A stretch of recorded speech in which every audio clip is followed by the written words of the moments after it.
Do Senhor Jesus a todos. É uma alegria poder estar mais uma vez aqui em Marabá, estar com a Nova Aliança Sião, poder estar nesse culto único, né? Eu sei que tem mais de um culto no domingo, mas aí conversando com os pastores, eles optaram em fazer um culto único para que a gente pudesse ter uma presença pudesse pegar todos em um único momento para compartilharmos uma breve devocional e também poder se alegrar com a alegria desse casal maravilhoso que é o Carlos e a Fernanda na consagração da Radassa. Eu vou pedir para o Isaac para ele subir aqui, fazer companhia para mim, para me ministrar do altar. Pode subir, meu filho. Aleluia. Mas na igreja eu tenho sempre a companhia de alguém ministrando junto comigo. Aleluia. E a gente acaba se acostumando de ter alguém ali pertinho. Amém? Povo de Deus, eu gostaria de trazer uma breve devocional. Eu gostaria de compartilhar uma palavra sobre algo que todos nós temos nas nossas casas.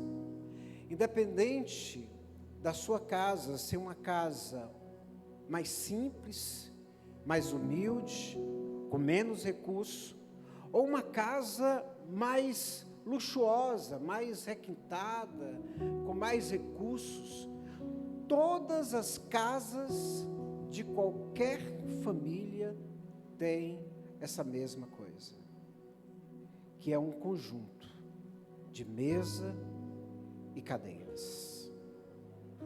Eu quero falar principalmente sobre a mesa. A mesa é algo que faz parte das nossas vidas. E existe um termo muito comum, principalmente quem trabalha com festas, que é mesa postas, que é um jeito mais bonito de entregar uma mesa para um grupo de pessoas, de organizar, de tirar a mesa do normal, do dia a dia, de apresentar uma mesa mais arrumada, de preparar um ambiente de maneira mais intencional, visando criar uma estrutura ali que valorize o momento. E é sobre esse móvel e sobre algumas mesas postas que de maneira implícita fazem parte das nossas vidas, que eu quero trazer uma palavra ao seu coração. Veja, todos os dias, dificilmente vai haver um dia na tua vida que você não se senta em uma mesa, seja para uma refeição, seja para viver um ambiente ali formal de trabalho, para tratar negócio com outras pessoas, ou para um ambiente informal de relacionamento com a família ou com os amigos. Em se tratando de mesa, existe um detalhe: ninguém gosta de sentar ao redor de uma mesa e ficar sozinho. Parece que quando você se senta numa mesa, ela ela abre a boca e pergunta: é você sozinho? Não tem outra companhia contigo? É bem diferente do sofá, né? Quando você se senta no sofá, que você se senta sozinho, o sofá já fala para ti: aproveita, se esparrama, estica as pernas, não tem mais ninguém, é só eu e você. ele falta te chamar de meu bem, mas quando você senta numa mesa, ela diz: você vai comer só, você vai ficar sozinho. Que triste. Ninguém gosta de sentar numa mesa para comer e não ter outra pessoa para fazer parte daquele momento. A prova é quando você vai para algum lugar, está viajando, está em algum ambiente diferente, e você senta numa mesa e está só, você fica procurando alguém que se pareça, que pelo menos sorria para você poder dizer: eu posso sentar contigo para fazer companhia enquanto a gente come, porque a gente não gosta de estar sozinho na mesa. A mesa nos convida para ter outras pessoas conosco. E sabe, quando a gente olha para a palavra de Deus, nós vamos encontrar inúmeras, diversas citações, versículos, passagens bíblicas, histórias que falam sobre a importância da mesa. Exemplo, a história de Mefibosete, um homem que tinha uma deficiência, uma limitação física causada por um acidente da infância. Na mesa, a limitação dele ficava escondida. Ninguém percebia a limitação dele. Um outro exemplo,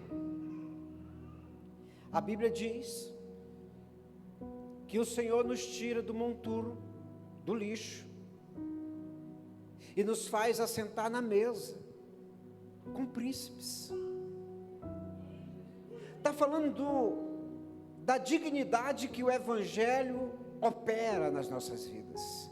Está dizendo que antes de nós caminharmos com Jesus, a nossa vida era como se estivesse no chão, arruinada, destruída. Mas depois que a gente começa a caminhar com Jesus, entra um senso de dignidade, um senso de pertencimento, um senso de valorização pessoal, de aceitação por parte dos outros, de propósito e de missão, e a gente agora já começa a se sentir parte de um meio e se sentir valorizado. Sem Jesus não existe mesa. Com Jesus existe uma mesa de príncipes e princesas. Dá uma salva de palmas para Jesus. É o poder da mesa. E eu falei que se nós olharmos para a Bíblia, a gente vai encontrar diversas, inúmeras citações, referências sobre mesas. E eu separei 3, que ao meu ver, não estou dizendo que só exista elas, ao meu ver, para a minha vida, são as 3 mesas postas mais importantes que eu conheço. E é sobre essas 3 mesas postas que eu quero falar ao seu coração. A primeira mesa que eu quero falar ao seu coração é sobre a mesa de Davi. Essa mesa de Davi, a gente encontra lá no Salmo 23, primeira parte do versículo 5, aonde a gente vê Davi dizendo: preparas uma mesa perante mim, na presença dos meus inimigos. Então, pastor Carlos, se nós formos renomear a mesa de Davi, a gente pode renomear como a mesa da vingança. É forte. E sabe, esse é o nome da mesa mesmo, porque Davi, nesse salmo, ele estava tipo orando, dizendo assim: Senhor, eu estou sendo perseguido. Senhor, alguém se levantou contra mim. que eu quero dizer é que, dependendo da situação que a gente possa viver, traz para a nossa realidade, dependendo da situação que a gente pode viver, que você possa passar, você pode se sentir perseguido, igual Davi estava se sentindo perseguido. E sabe, a primeira emoção que nasce na nossa vida, quando a gente se sente perseguido, é essa: ou vontade de me vingar, ou vontade de corresponder para essa pessoa com o mal que ela está fazendo sobre a minha vida. Sabe, quando alguém se levanta contra você, com maledicências, com calúnias, com mentiras, quando alguém começa a te perseguir no ambiente de trabalho, por alguma situação do teu ambiente de trabalho, quando alguém começa a te perseguir por uma razão que tem razão, ou até mesmo por algo que não tem razão, porque tem gente que é assim, meu irmão, é meio ruim do juízo, persegue até porque não tem razão, olha para você, você não fez nada contra ela, e ela já começa uma antipatia contra você, já começa a falar mal de você, e te perseguir. Talvez porque você é mais bonito do que ela é mais feia do que você, ela não gostou. Talvez porque você gosta de alguém que ela não gosta, ela te coloca no mesmo balaio, diz: se ele gosta de alguém que eu não gosto, então ele é do mesmo jeito. A pessoa pode te perseguir por várias coisas, igual Saul estava perseguindo Davi, não porque Davi fez algo contra ele. Pastor, mas Samuel ungiu Davi, tinha razão. Não, Davi nunca fez nada contra a autoridade de Saul, ele foi ungido e ficou na dele. Ele foi ungido e não quis se levantar contra a autoridade de Saul. Mas Saul começou a se sentir enciumado, começou a sentir inveja do sucesso e dos relacionamentos de Davi, e ele começou a causar maledicências, ele começou a causar problemas, ele começou a perseguir Davi pessoalmente, e a colocar o seu exército para perseguir Davi, e agora Davi está dizendo para Deus: Deus, eu estou sendo perseguido, preparas uma mesa perante mim.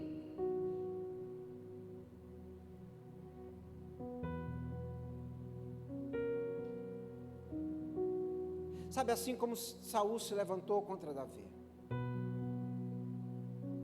você também não é isento de que alguém se levante contra você, com razão ou sem razão, e comece a te perseguir.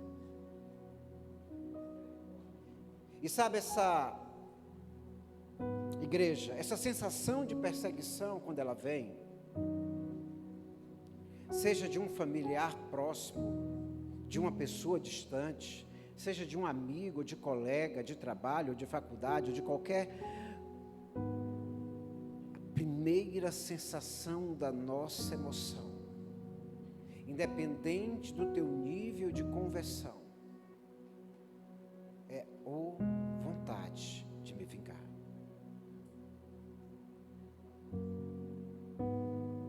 Não pense que você é mais santo, é fácil provar. Basta alguém começar a falar mal do teu pai e da tua mãe. Uma vez você releva, 2 vezes você já não gosta, 3 vezes você já quer fazer a casinha. Minha esposa disse: não precisa nem estar de vez, mas se falar mal dos teus filhos, aí, meu irmão, aí é da primeira, aí você engata a marcha e parte para cima. Você esquece tudo naquele momento.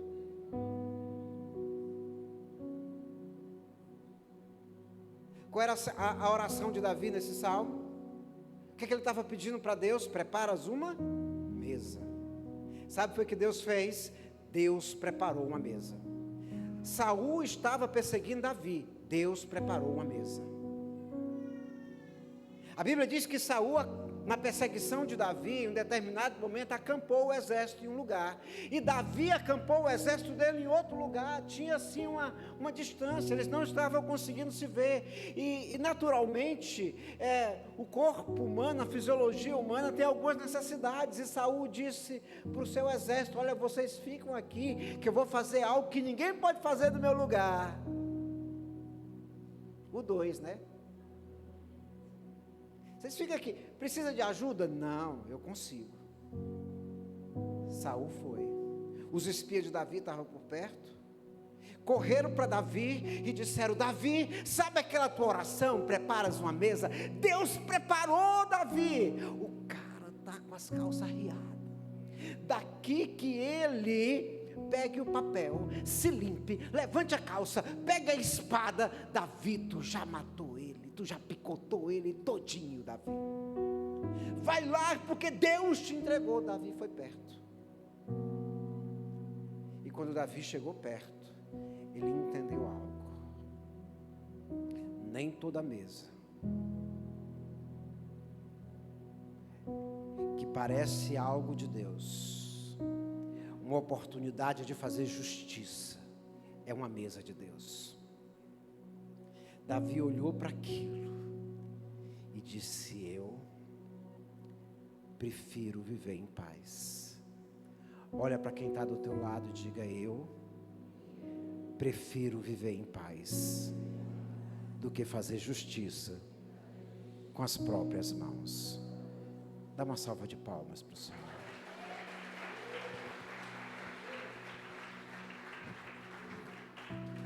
Aleluia. Davi, ele colocou a sua oportunidade de lado de se vingar. Entregou o problema para Deus e seguiu com a sua vida em paz. Querido, essa é a mesa que a gente precisa sentar. Diante dos problemas da vida que a gente tem de relacionamento com outras pessoas, em vez de se vingar contra alguém, a gente precisa entregar o problema para Deus e seguir com a nossa vida em paz.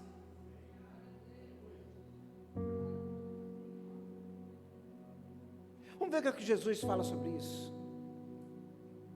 Porque Jesus, ele vai falar algo sobre isso. Mateus capítulo 5, versículo 10 em diante, diz assim: bem-aventurados, bem-aventurado é feliz, né? Feliz. Bem-aventurados os que sofrem perseguição por causa da justiça, porque deles é o reino dos céus.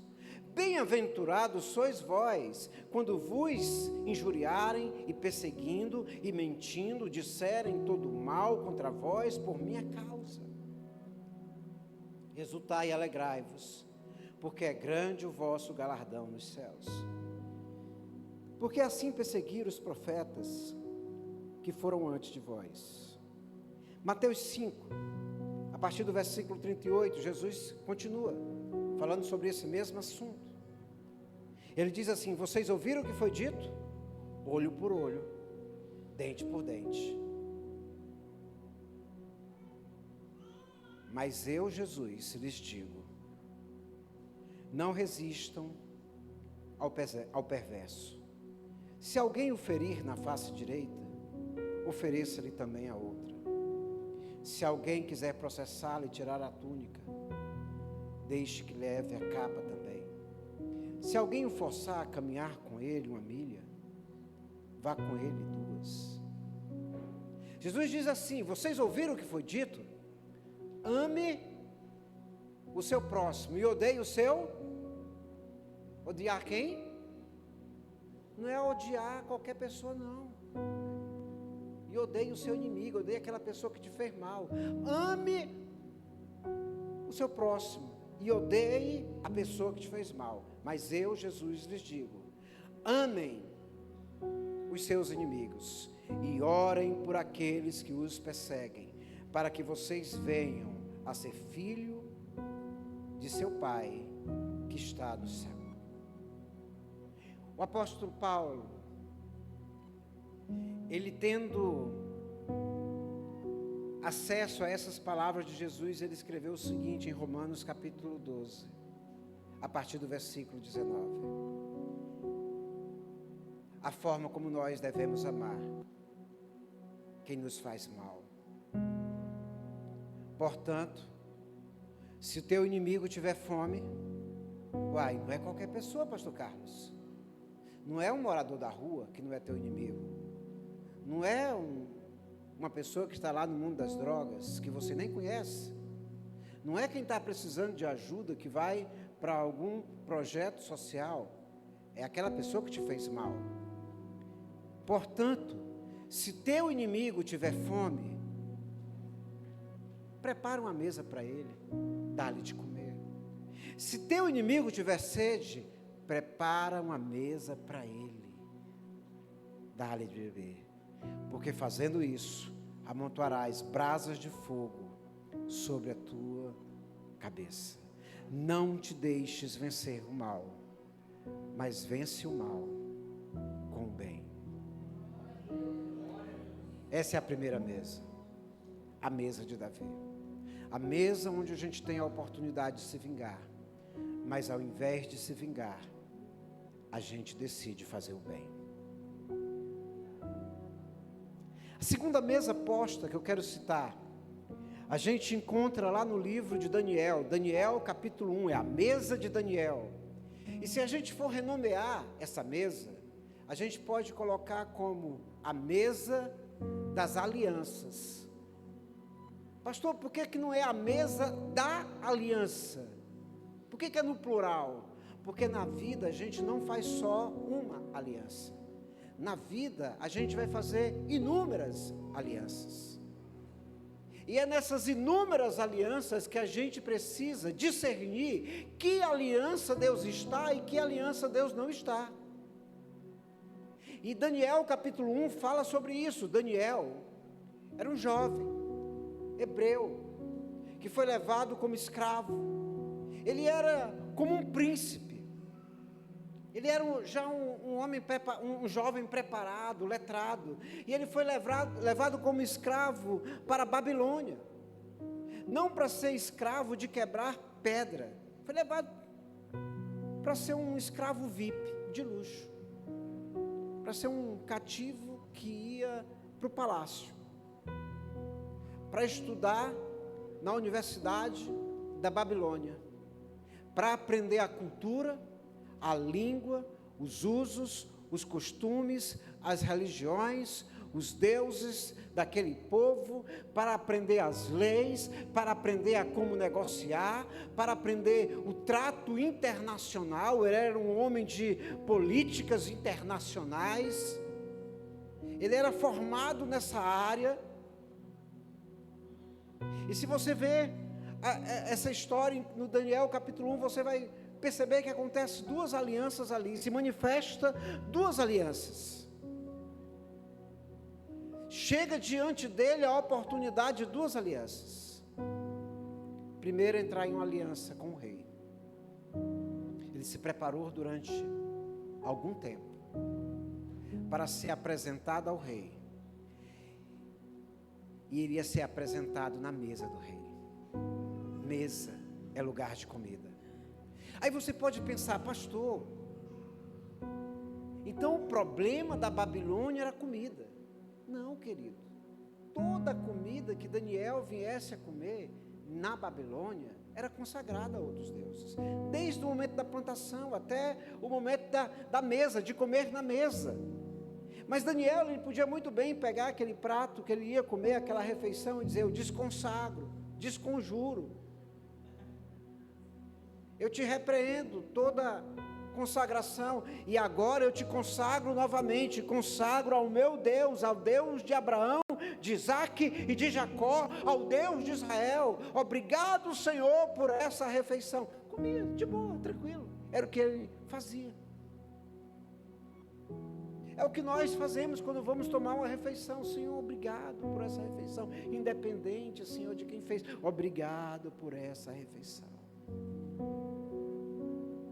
Só que o problema de sentar na mesa do rei era que tudo que o rei fizesse, Daniel validaria tudo, ipsilipse, ponto, ponto e vírgula, vírgula, ponto continuando, final. Ele ia assinar tudo, ele ia confirmar tudo, toda lei. Ele não se oporia a nenhuma lei. Mas Daniel, ele fez um propósito, porque ele tinha uma aliança primeira com Deus. Ele disse: eu não sento na mesa do rei para fazer uma aliança desse nível com o rei. Agora entenda, traz para a nossa realidade, diante de uma oportunidade de promoção, escuta, traz para a nossa realidade, diante de uma oportunidade de promoção. Boa parte dos crentes da nossa geração estão negociando os seus princípios e valores cristãos, estão negociando aquilo que Deus fala, estão negociando aquilo que a palavra de Deus fala. Eu vou ser promovido, então eu tenho que negociar, pastor, eu tenho que me aculturar nessa cultura do meu, né, para poder conseguir esse cargo novo, essa função nova. Só que Daniel, ele disse não. E aqui entra a outra aliança. Quando ele disse não, ele não disse não sozinho. Ele se juntou com outros 3: Sadraque, Mesaque, Abdenego, para fazer uma aliança, uma amizade benigna, uma aliança que um ia ajudar o outro a ser mais convicto em Deus, um ia ajudar o outro a se aproximar mais ainda de Deus, um ia ajudar o outro a dizer: não desista, para poder, não barganhe os valores, nós estamos juntos. Por isso que aqui tem 2 alianças, uma oportunidade de se aliançar com o rei, aonde traria maldição, e uma oportunidade de se aliançar com aqueles rapazes, aonde traria a bênção. E aqui entra uma coisa: dependendo da aliança que você faz, você caminha para a maldição, caminha para a morte. Dependendo da aliança que você faz, você caminha para a bênção, caminha para uma vida de prosperidade, sucesso e paz.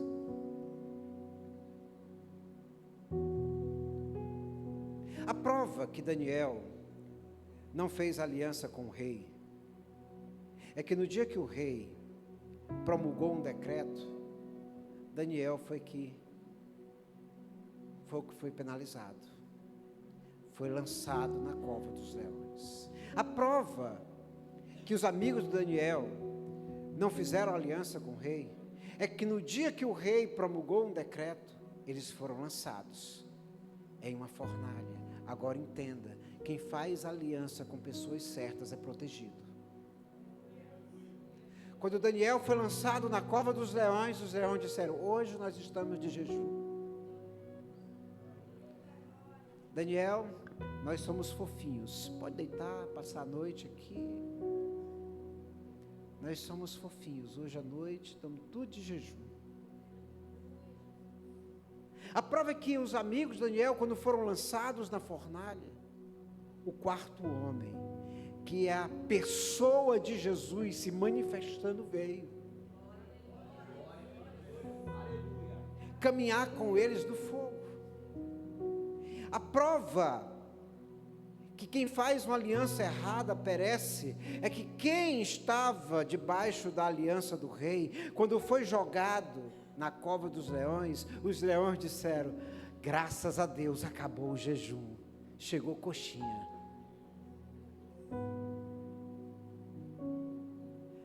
Os homens que lançaram os 3 amigos de Daniel na fornalha, ao lançar os amigos de Daniel, eles se queimaram ali, foram incinerados, porque aquela palavra é incinerar. Não sobrou nada dos homens que lançaram. E aqui entra a questão, queridos, que mesa que você está sentando, porque o problema não é se você senta numa mesa com algumas pessoas e lá tem alguém bebendo uma cerveja ou bebendo qualquer outra coisa, é que tipo de aliança que você tem. O problema não é a bebida que está ali ou quem está bebendo, é que nível de aliança você está fazendo com pessoas. Porque dependendo do teu nível de aliança, você está em contaminação. Ou dependendo do teu nível de aliança, você está em bênção.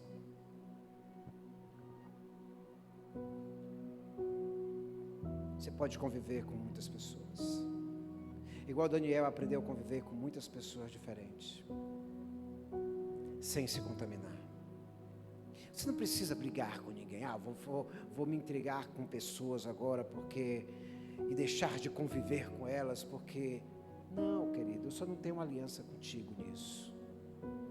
Eu posso sim sentar com você. Eu posso sim, você pode sim me chamar na sua casa. E meu irmão, e meu amigo, e se eu beber uma cervejinha lá, você vai se incomodar? Não, eu não vou beber, é simples. Você pode beber, a vida é sua. A vida é sua, eu sou seu amigo. Eu quero é ser luz perto de você. Mas eu não vou negociar quem eu sou. Porque minha primeira aliança é com Deus. E minhas outras alianças são com pessoas que estão mais perto de Deus ainda. Dê uma salva de palmas para Jesus.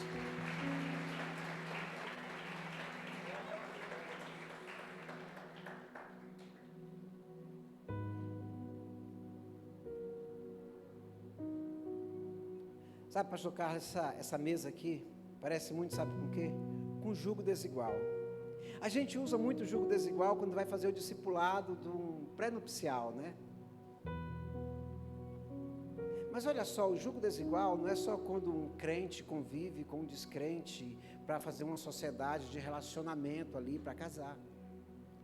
Pode ter jugo desigual até mesmo de crente com crente. É simples. A pessoa está lá, ele é crente. Aí ele está dizendo assim, olha, meu coração queima por missões, eu quero ir para a África. Aí o outro lado está dizendo, eu quero estudar para medicina.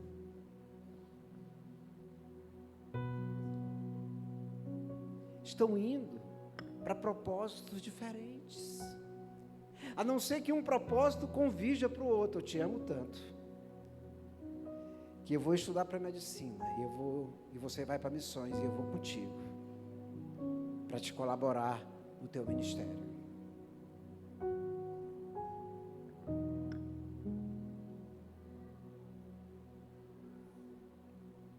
Cuidado com a mesa das alianças. Fuja de qualquer aliança que pode negociar valores. Mas se aproxime de pessoas que são mais crentes que você, porque essas pessoas vão te aproximar mais e mais de Deus. Dá uma salva de palmas para Jesus. Primeira aliança, primeira mesa, a mesa da vingança. Segunda mesa, a mesa das alianças. Terceira e última mesa, rapidamente para nós concluirmos, é a mesa de Jesus. E eu quero nomear essa mesa como a mesa da comunhão.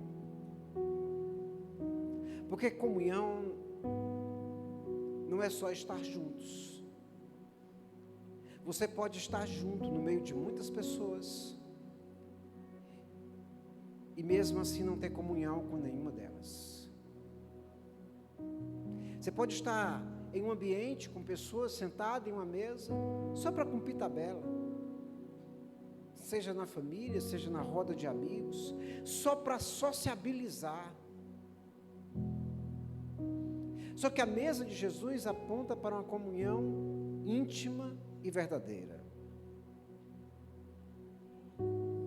E interessante, pastor Carlos, é que Jesus, ele teve mais envolvimento com mesa do que com púlpitos. Se você estuda a vida de Jesus, Jesus esteve poucas vezes no púlpito. E sabe, a gente dá tanto valor para isso. A gente coloca um peso divino, peso de glória. Meu Deus do céu, cheguei no altar, estou no púlpito.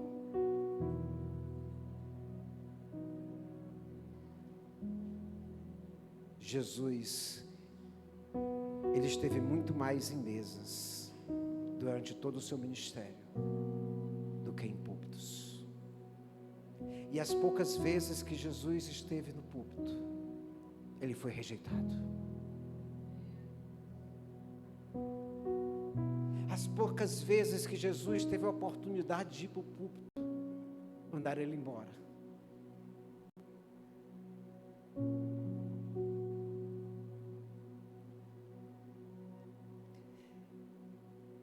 Sabe, eu amo Jesus. Porque Jesus, ele nos ensina alguns detalhes diferentes. Ele nos tira desse lugar que muitas vezes nós damos tanto valor e agora nos faz olhar para algo que a gente não dá valor, porque é comum demais. Sabe, a tua mesa é tão comum que você acaba nem dando tanto valor para ela. E Jesus, durante 3 anos e meio, ele está dizendo: a tua mesa é mais importante, a tua mesa é mais importante, a tua mesa é mais importante, a tua mesa é mais importante. Eu estou na mesa, eu estou na mesa, eu não estou no púlpito, eu estou na mesa, eu não estou diante de grandes multidões em púlpito, eu estou em lugares íntimos na mesa. A prova disso é o que Jesus faz na última sentada de mesa com os discípulos.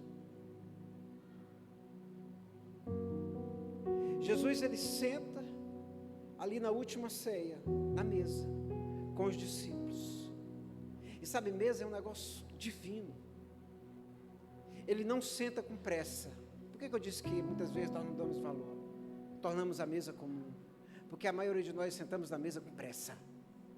A gente come, tem que sair rápido, acelerado, frenético. Jesus senta na mesa, sem pressa. E ele começa a relembrar por que nós estamos na mesa. Ele lembra do que era Páscoa. E ele lembra lá de Êxodo, que o Senhor levantou um libertador e tirou o povo que estava escravo há mais de 400 anos, ali tirou do Egito, fez atravessar o Mar Vermelho, fez caminhar pelo deserto até conquistar Canaã. Ele lembra de uma história passada, mas depois Jesus, ele começa a lembrar coisas mais presentes. É como se Jesus olhasse para Pedro e dissesse: Pedro, você se lembra? 3 anos atrás, eu te encontrei sentado na beira do mar, lavando redes. E eu olhei para você e disse: segue-me. E tu me seguiu. A mesa, gente, é um lugar de recordar, de rememorar, de rever a história. É como se você olhasse para a tua mesa e dissesse: meu Deus, até aqui o Senhor nos ajudou, que história linda o Senhor vem construindo. É como se nós pudéssemos dar um vislumbre e olhar as fotos de família ali, pegar os álbuns de família e os monóculos, né? Quem se lembra do monóculo, né? Ninguém, todo mundo é novinho. Me engana que eu gosto. Pegar o monóculo assim e fazer: meu Deus, estava só o cambito. Está tão lindo hoje. Jesus está fazendo isso.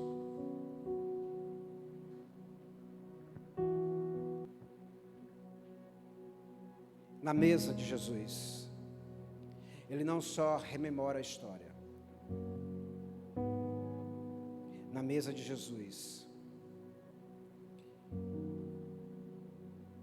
ele fala pela luta que ele vai passar. A mesa não é um lugar de solidão, de silêncio. A mesa é um lugar onde nós precisamos aprender a comunicar as nossas lutas. Amor, na mesa. Amor, meu bem, meus filhos, senta aqui. Estamos passando por esse problema. Jesus está dizendo para os discípulos na mesa: olha, eu vou passar por uma grande prova. Era a última ceia, ele sabia que ia ser crucificado. E Jesus disse: vou passar por uma luta que nenhum de vocês consegue passar. Mas rapidamente Jesus sai daquilo, né? E ele começa a falar do futuro. Ele disse: mas eu vou vencer essa prova. Eu vou para o céu. E eu vou preparar lugar. Eu vou preparar lugar. A mesa é um lugar de planos. Família, senta aqui. Olha, eu tive um plano. Deixa eu compartilhar meus planos para uma vida melhor.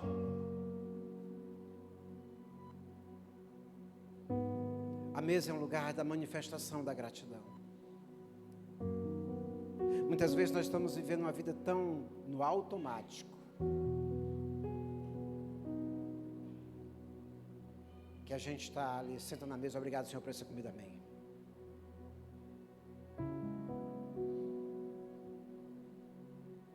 Esquecemos de realmente manifestarmos a nossa devida gratidão. A mesa de Jesus é um lugar de ensino.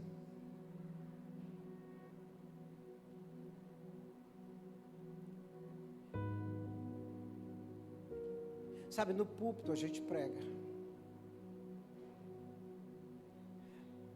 mas na mesa a gente compartilha um ensino diferente. Basta você fazer sua célula na sua mesa.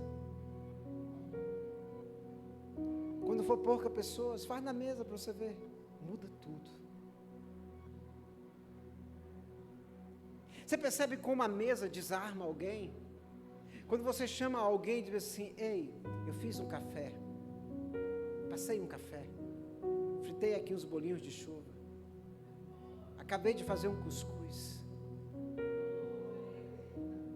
pãozinho com ovo, vem cá. A pessoa não quer nem saber o que é. Ela diz: 5 minutos eu chego. Aí depois que come, a pessoa começa a falar. Sabe, na mesa Jesus não ficava falando: tu sabendo o teu pecado, vai para o inferno. Na mesa Jesus falava do céu.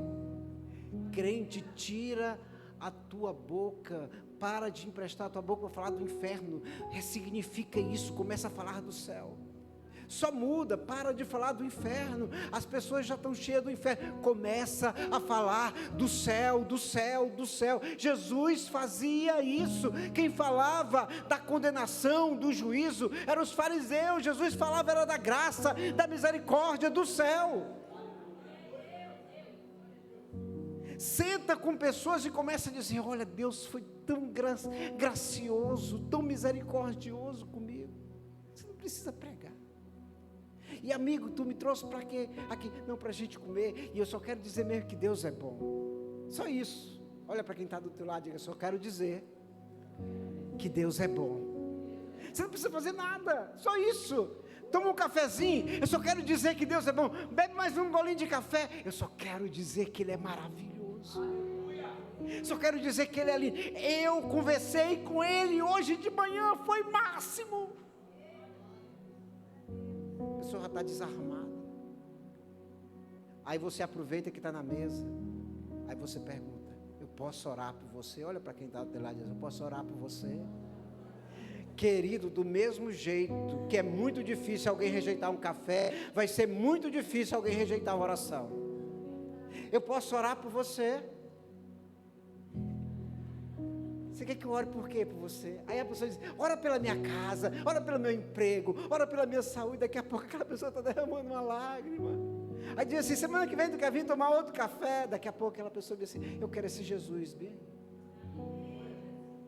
Eu quero esse Jesus. Era assim que Jesus fazia. Pastor, como é que é isso? Olha para Jesus. Jesus um dia está caminhando em determinado lugar, passando por uma estrada, e uma multidão cerca Jesus, e um homem de baixa estatura sobe em uma árvore, e Jesus podia fazer algo, Jesus podia pregar para Zaqueu dali. Jesus disse para Zaqueu, desce, vai para a tua casa. Agora, numa cultura do judeu, quando alguém dizia, estou indo para a tua casa, o anfitrião corria e preparava a mesa. Jesus, ele não chega falando de pecado, mas na medida que Jesus está conversando na mesa, Zaqueu vai se convertendo, e na medida que Jesus vai conversando ali, milagres vão acontecendo. Eu quero declarar que a tua mesa será um lugar de milagres. Igual Jesus entrou na casa de Zaqueu e sentou numa mesa, e Jesus disse, entrou salvação nessa casa. Eu quero declarar que a tua mesa será um lugar de salvação e de milagres. Se você crê e recebe isso, glorifique a Deus com uma salva de palmas.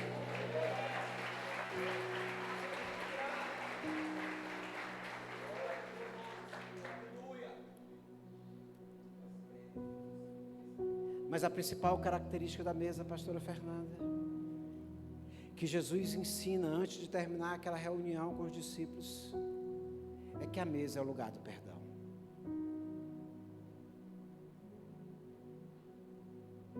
Jesus sabia que Judas ia vender ele. Jesus sabia que Pedro ia negá-lo 3 vezes antes que o galo cantasse uma vez.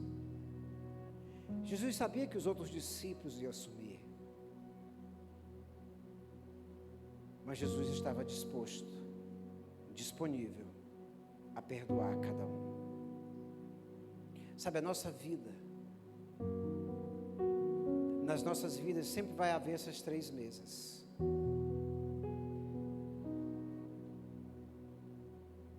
Uma mesa onde a gente precisa decidir viver em paz. Uma mesa onde a gente precisa decidir fazer alianças certas. E uma mesa onde a gente precisa decidir viver em comunhão. Sonhando, projetando, falando de lutas e perdoando. Porque a vida exige isso de nós. Se nós somos perdoados por Jesus, precisamos permitir que Jesus sente na nossa mesa e nos ajude a perdoar também pessoas. Não existe nada da minha história que não esteja diante das pessoas. Parte da igreja que talvez saiba, talvez outra parte não. Tenho 2 filhos, Marcos André, Marcos Vinícius. São crescidos, são rapazes de 21 anos, são gêmeos, caminhar. Estavam sempre na presença do Senhor, mas um dia decidiram, cada um, se afastar. Estão distantes.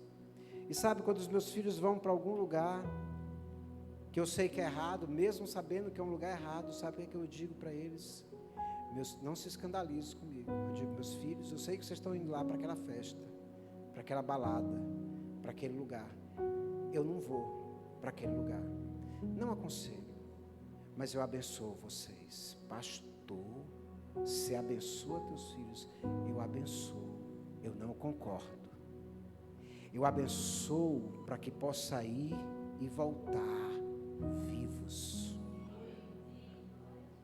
Pastor, e você não fica com raiva? Fico, porque eu sou normal. Você não fica com vergonha? Fico, porque eu sou gente. Você não se sente humilhado em alguns momentos da vida por conta de alguns comportamentos? Claro, eu sou humano. Mas sabe o que eu faço? Eu me lembro que eles são meus filhos. E eles estão na minha mesa. Eu digo, meus filhos, o lugar de vocês nessa mesa nunca será preenchido por outras pessoas. Eu continuo amando vocês. Eu continuo olhando para vocês e vendo os projetos de Deus. Eu não estou entendendo hoje essa situação, mas eu continuo.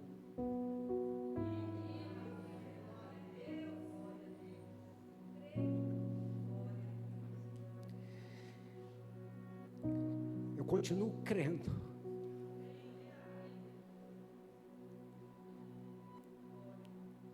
E é por isso que eu amo, abençoo e perdoo.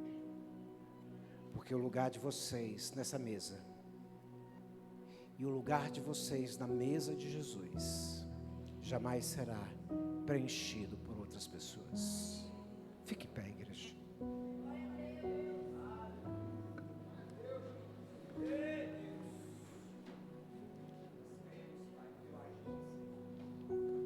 Crente é doido, né, pastor Carlos? Crente é doido, né? Eu quero fazer um ato profético aqui. Eu quero fazer um ato profético que é uma simbologia no mundo espiritual. Eu quero que você pegue a sua cadeira e você levante ela sobre você, declarando que você está. Se você tiver dificuldade de fazer esse movimento, você pede ajuda para quem está do teu lado. Mas você vai declarar que essa cadeira é a cadeira da cabeceira da tua mesa, é a cadeira da tua casa, e que Jesus, que é o Rei dos Reis, que é o Senhor dos Senhores, que é o bom pastor, que é aquele que nos ama, que é aquele que nos perdoa, que é aquele que nos abençoa, está sentado na tua casa, na tua mesa. Senhor, nós estamos fazendo esse ato profético, declarando que Jesus não está só aqui, declarando que a preferência de Jesus não é por púlpitos, é por mesas, e que Jesus, da mesma forma que entrou na casa de Zaqueu e sentou naquela mesa, encontra agora as nossas mesas e senta na cabeceira da nossa mesa, senta nas mesas das nossas casas e vem com a tua bênção, com a tua bênção, com a tua bênção, com a tua bênção, com a tua bênção sobre cada um de nós, em nome de Jesus. Amém e aleluia.